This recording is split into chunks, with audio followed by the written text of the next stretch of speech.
Hello everyone and welcome to the channel. My name is Brent and today we are going to be doing our Monday buys video here on the 13th of July 2020. We're going to go ahead and kick off this video by taking a look at stock futures, which are up positive. Then we're going to go ahead and jump over into the M1 Finance Roth IRA platform, take a look at the activity for the week, what stocks paid out dividends, and where the current portfolio is heading, positive or negative this past week. The market was positive last week, but my portfolio was a bit negative. So we'll take a look at what caused the portfolio to be negative. Then we'll jump into this week's upcoming companies that are going ex-dividend, such as Avi going ex-dividend on Tuesday. I won't be buying more of this one, but it's really interesting to see. And also we're going to go ahead and make a few stock buys today. So if you are brand new to my channel, have not yet subscribed, hit the subscribe button below. If you do enjoy this video, find it helpful, hit the thumbs up.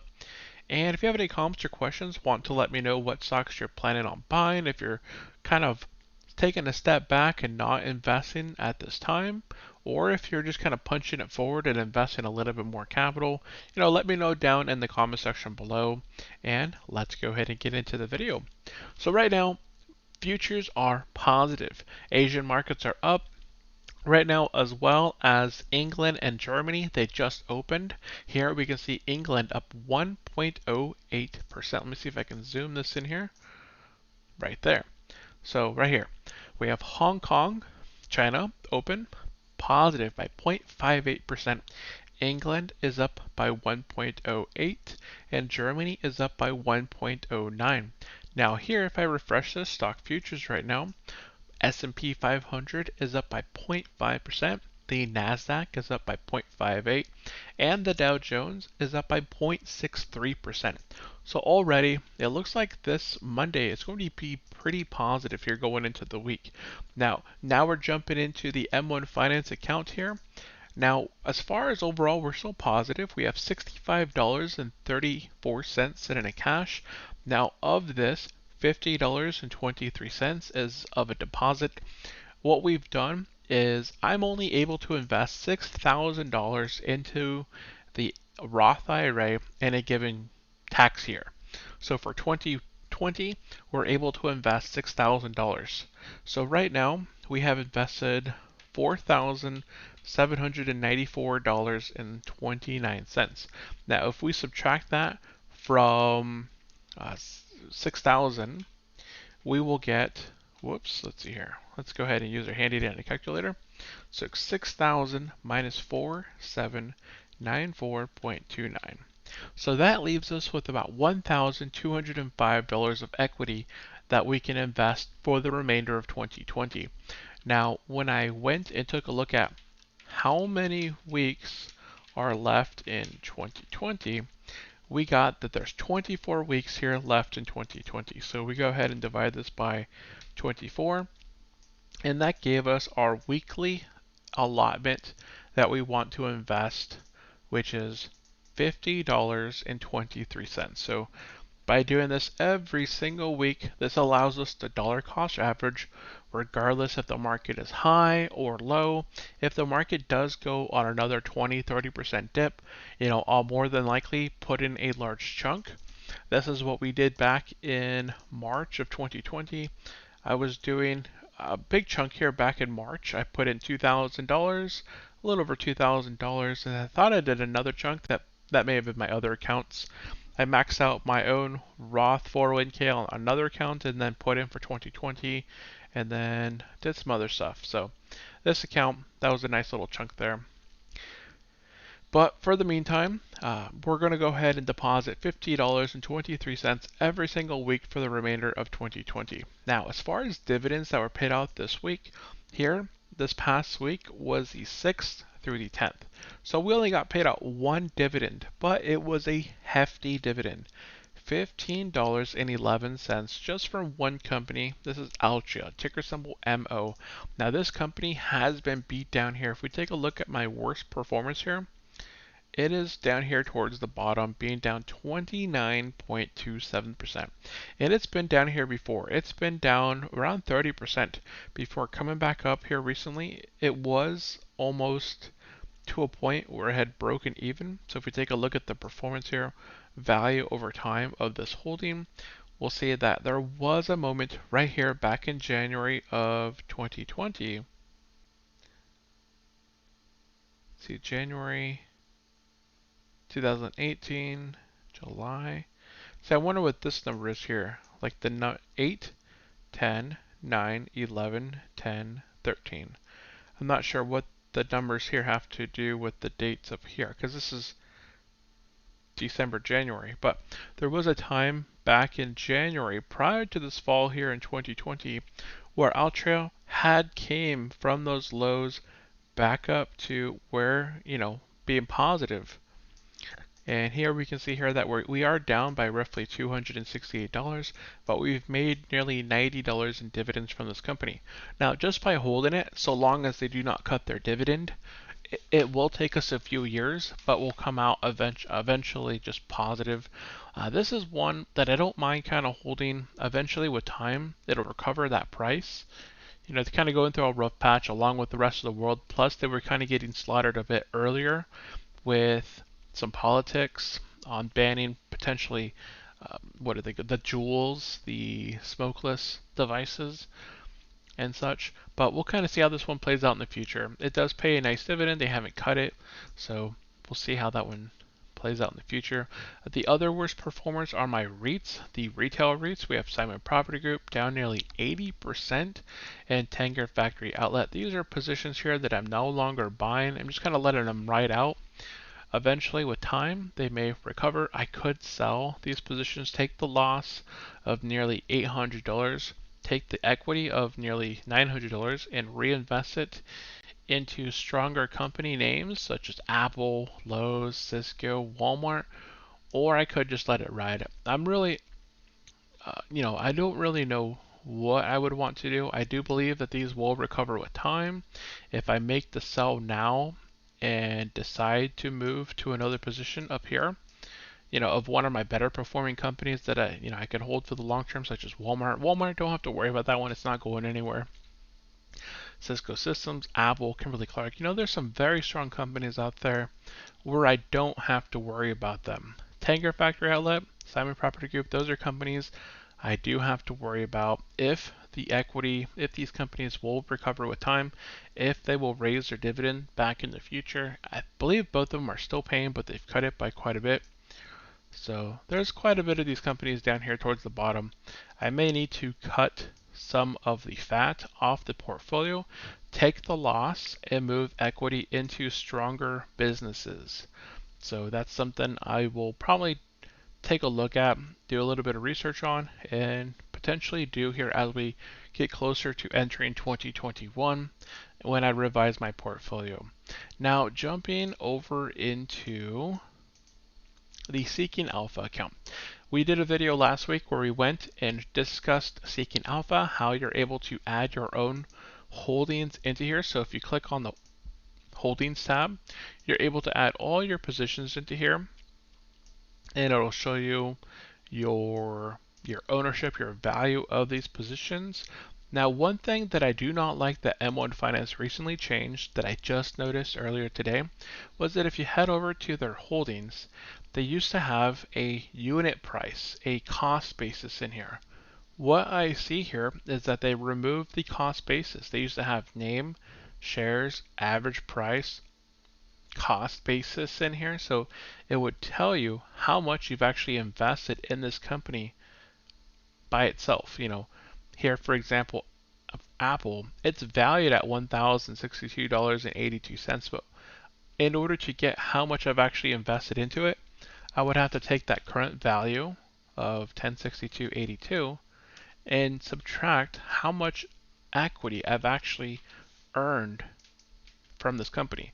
So my actual invested cost basis of this company is $469.46. If I divide that by my average price of $169.48, that should leave me with 2.77 shares of Apple, which is correct, but they removed that cost basis, and that is something I used to use really frequently.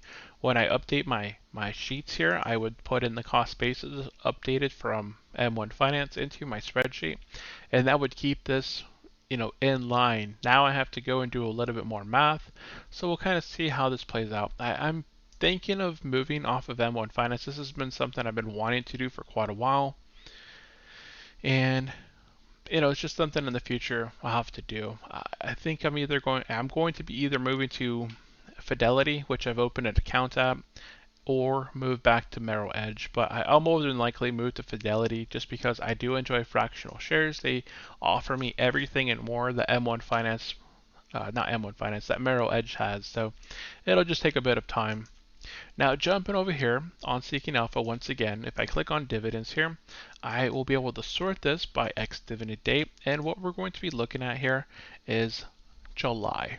Now currently today is the 13th of July, so AT&T just went ex-dividend this past week. So if we look at AT&T in our little spreadsheet here, we'll see that AT&T will pay us $15.11.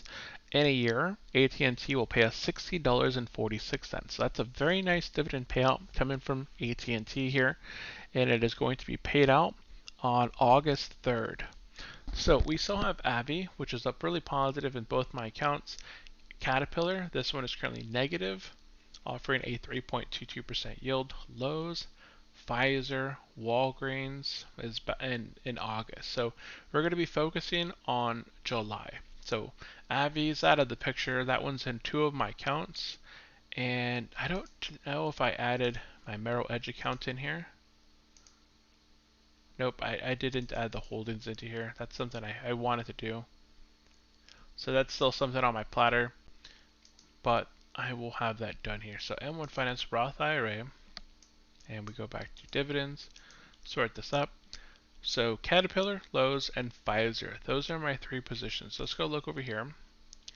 Caterpillar. Let's sort these by negatives. Caterpillar is right there. Pfizer moved up on the list. It is not negative 10%. It's now negative about 7%. So Pfizer, Caterpillar, and the other one was Lowe's. And Lowe's is up at the top. It's one of my best performing companies right up here, right behind Apple, at 51.5%. So that leaves me with Pfizer and Caterpillar. Now, Pfizer and Caterpillar are both really good companies here in the long term. Caterpillar has $803, Pfizer has $806, so they're both pretty capitalized as far as their cost basis. They're very similar. And Pfizer offers a current 4.49% starting yield. Caterpillar offers a 3.22% starting yield. And if we take a look at these companies here, we can see Caterpillar. This one says that it's been growing and paying out dividends for the past 3 years. I believe this is actually off. I believe it was 10 years based off what I had done previously, my little research. And then Pfizer is at 10 years. And I believe I can just go and, whoop, not that one. That one. And if I go Pfizer and Caterpillar, and we just look at dividends over the past 10 years, here we can see that Caterpillar is in the orange. This one actually has grown and paid dividends for the past 3 years, but I think it's looking at growth. You can see here, there was a time frame here in 2000, maybe 15 to 2017, that the dividend just kind of stayed flat. So I think this is looking at growth, years of growth. And Caterpillar may have just had 3 years of growth.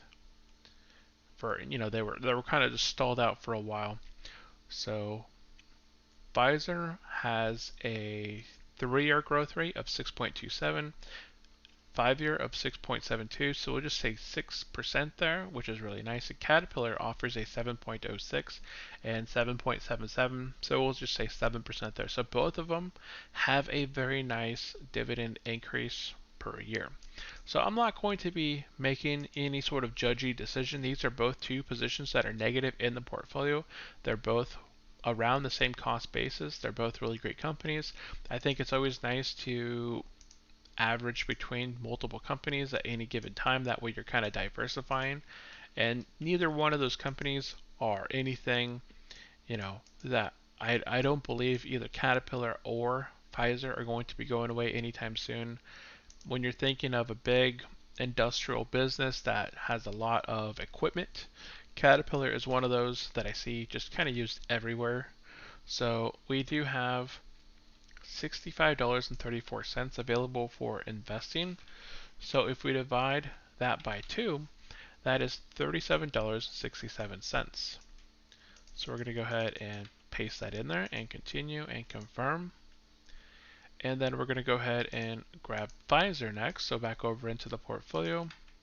Whoops. Pfizer right there. And buy and sell. Punch that in. We have $0 available for order. So on Monday, we are going to be purchasing both Pfizer and Caterpillar. So if we look here at the view details, we now have 2 orders set up for Monday. And that is what we're going to be buying tomorrow. These are still 2 great companies that I believe in for the long term. They're going to be just doing just fine. In the short term, they're definitely getting hit hard here in the short term. But if we look at them, see, just 10 years. So here is Pfizer's earnings per share over the past 10 years. So they had a nice run up here between 2017 and 18. Recently they have been declining because of the current pandemic. Caterpillar's basically in that same boat here. Early 2020 first quarter, they had been going really nicely these past few years and just kind of been taking a hit here recently. So their earnings has dropped along with their share price, but this is just an opportunity. As long as we're invested in them for the long term, this company, let's go ahead and bring in the price. Both of these companies, let's just bring both of their prices in.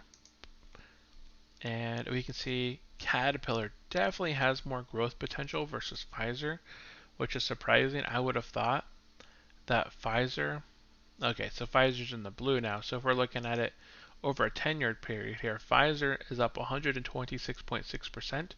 and Caterpillar is up 99.14%. So really great companies, really good growth. That's an average of 9 to 12% on average per year.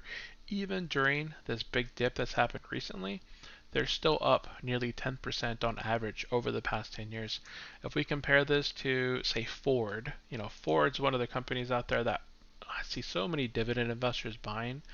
Ford has negative 45.05% performance, or if we bring in that famous General Electric here, General Electric is also down 53.38%. So these 2 companies are in a much different league versus these other 2.